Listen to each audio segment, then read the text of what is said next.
If you've been to elementary school history class, you've probably seen this painting of George Washington crossing the Delaware River. But not many know why he was crossing and the events that occurred because of it. The Marines and the Continental Army were proving to the people they can go toe-to-toe with the British and that there was still hope for independence. These are the battles of Trenton and Princeton, the Christmas-time conflicts that saved the Revolution. By the fall of 1776, the Continental Army was fighting a losing battle. Patriots just got driven out of Manhattan, losing over 2,000 patriots to British imprisonment. Even George Washington himself just barely avoided capture.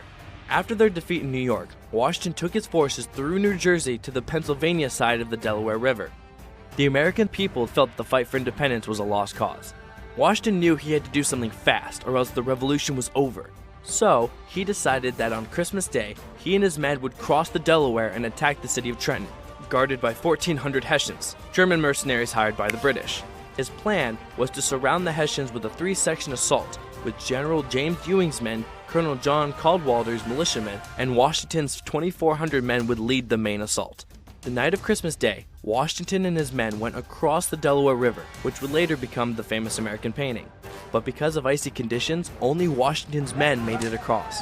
The actual attack on Trenton began the morning of December 26th, catching the Hessians completely by surprise. Only 2 Americans died during the attack due to exposure to freezing conditions.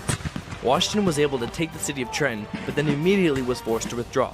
Without the support of Ewing, Cadwalader, and their men, Washington's force was too small to hold the town.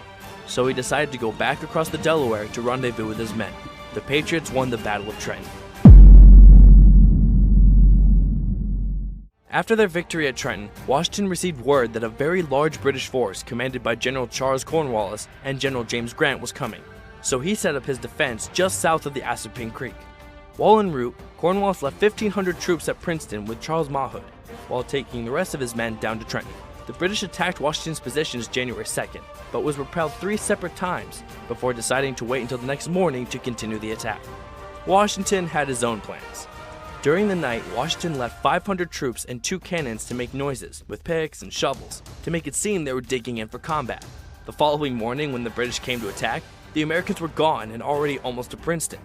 Meanwhile, at Princeton, Brigadier General Hugh Mercer's militia attacked Charles Mauhood's 2 regiments. Mercer and his troops were overrun and Mercer was mortally wounded. Things looked bad for the Patriots until George Washington to the rescue. Washington rallied Mercer's men with reinforcements and overran the small British force, ending in British surrender.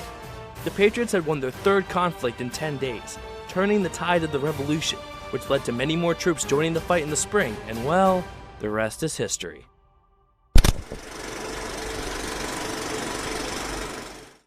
Cujo 2-1, this is Vulture. Brief.